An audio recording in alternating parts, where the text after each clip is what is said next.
La Bible en un an, la 125e journée, le livre des Juges, chapitre 21, verset 1, au premier livre de Samuel, chapitre 1, verset 19, à le livre des Psaumes, chapitre 102, verset 1 à 29, le livre des Proverbes, chapitre 14, versets 8 et 9, l'évangile de Luc, chapitre 10, versets 17 à 37.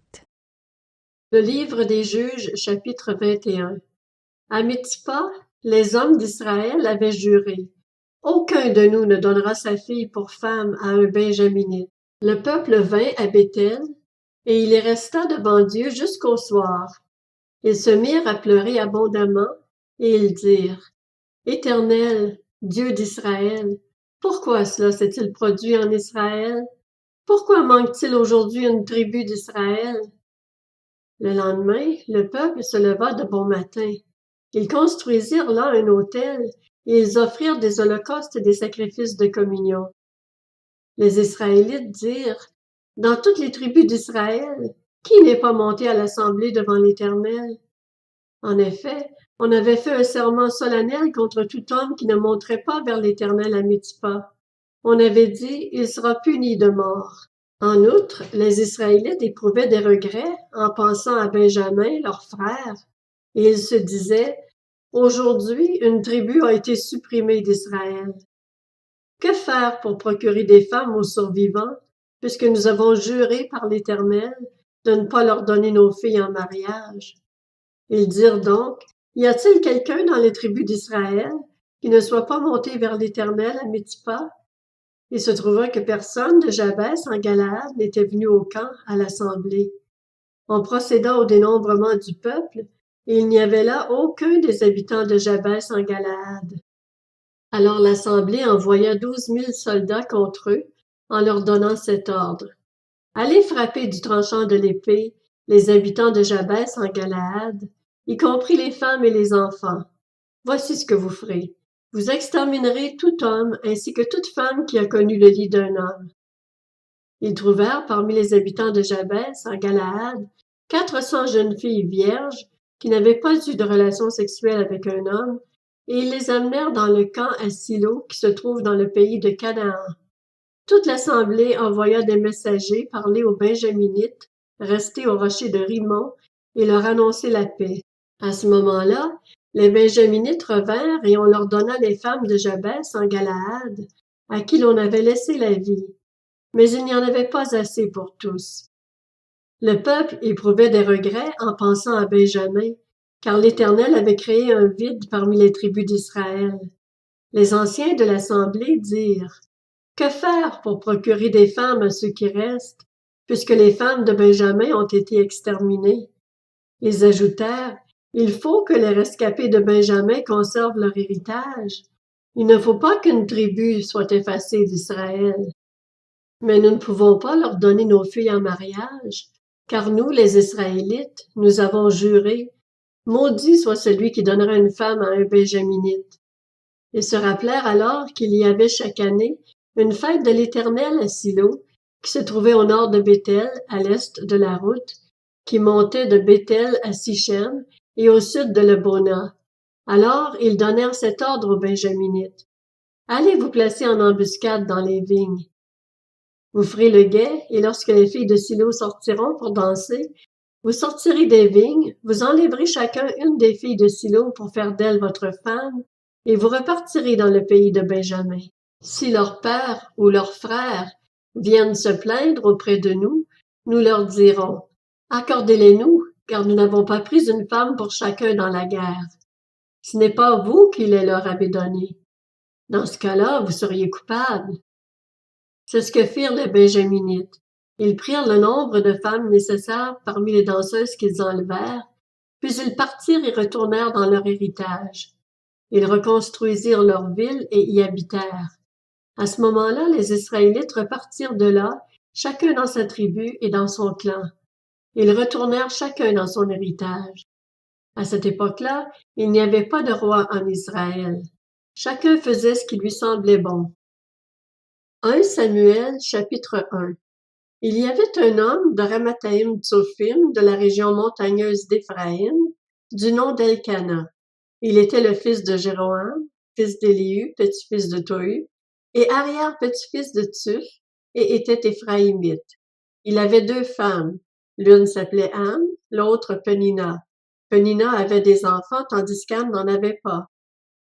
Chaque année, cet homme montait de sa ville jusqu'à Silo pour adorer l'Éternel, le Maître de l'univers, et lui offrir des sacrifices. Là se trouvaient les 2 fils d'Éli, Ophni et Phiné, qui étaient prêtres de l'Éternel.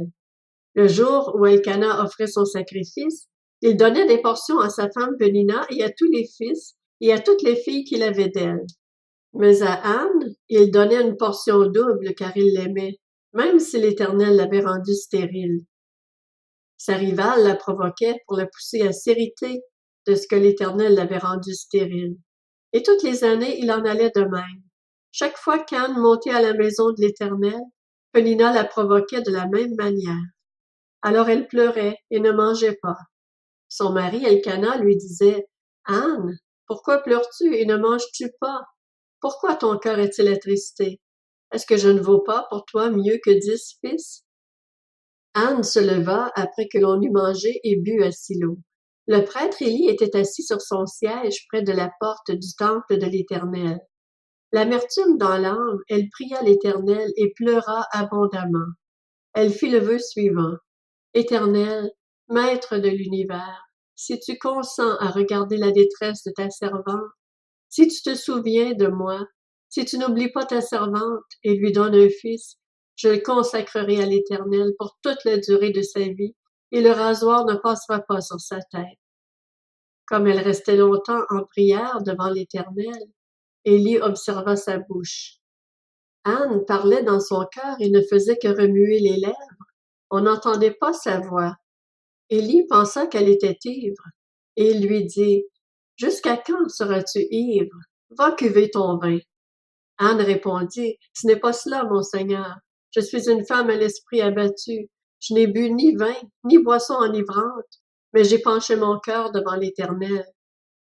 Ne prends pas ta servante pour une femme légère, car c'est le trop-plein de ma douleur et de mon chagrin qui m'a fait parler jusqu'à présent. » Élie reprit la parole et dit, « Pars en paix, et que le Dieu d'Israël exauce la prière que tu lui as adressée. » Elle répondit, « Que ta servante trouve grâce à tes yeux. » Cette femme s'en alla.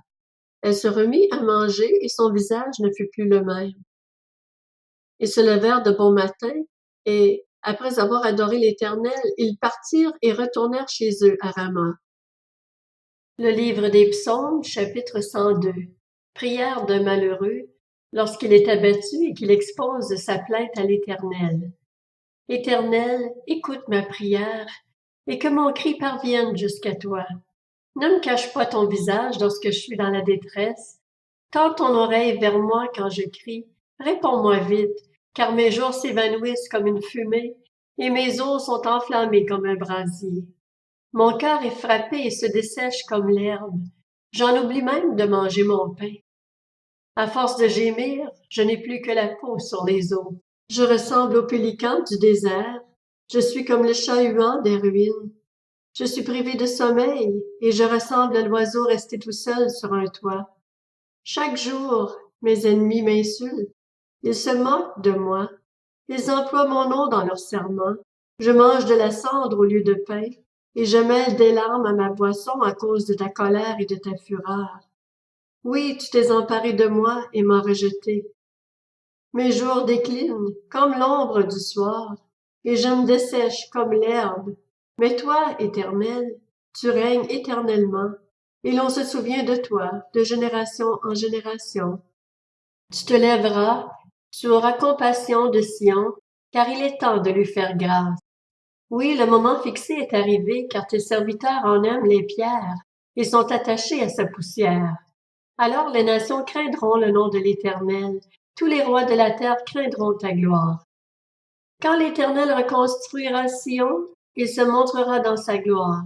Il est attentif à la prière de celui qu'on a dépouillé, il ne méprise pas sa prière. Que cela soit écrit pour la génération future, et que le peuple ainsi créés, célèbre l'Éternel, car il regarde du haut de sa demeure sainte. Du haut du ciel, l'Éternel observe la terre, pour écouter le gémissement des prisonniers, pour délivrer ceux qui sont destinés à la mort. Alors on proclamera dans Sion le nom de l'Éternel et ses louanges dans Jérusalem, quand tous les peuples et tous les royaumes se rassembleront pour servir l'Éternel. Il a brisé ma force en chemin, il a abrégé mes jours.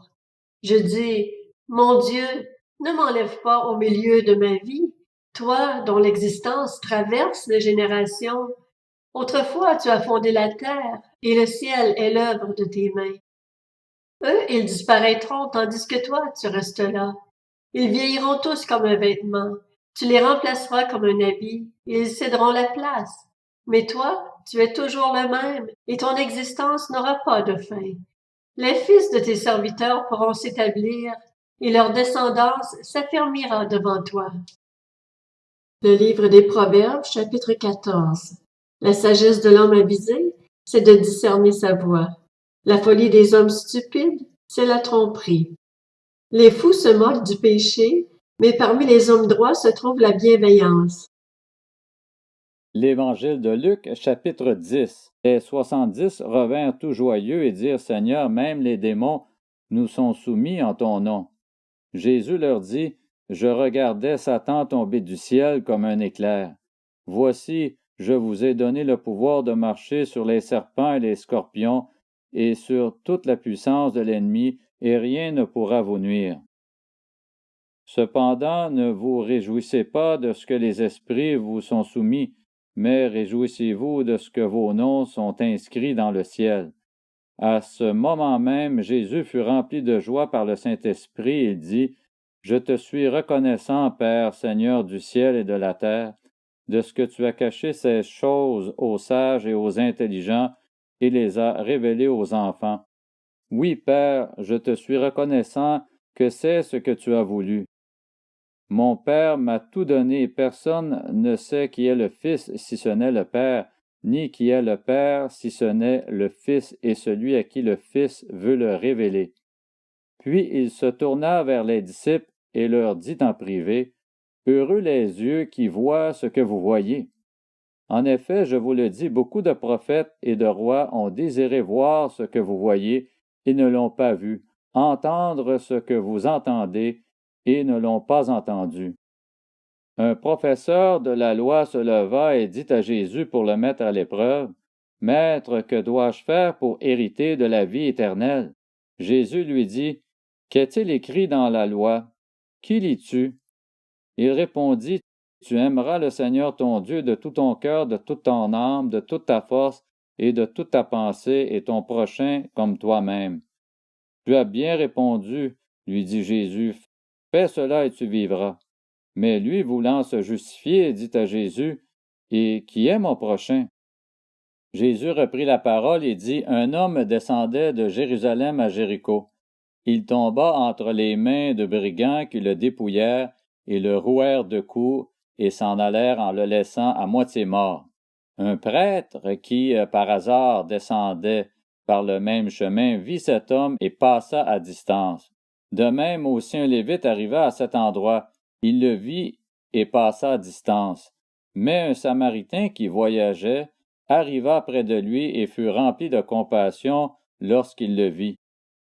Il s'approcha et banda ses plaies en y versant de l'huile et du vin. Puis il le mit sur sa propre monture, le conduisit dans une auberge et prit soin de lui.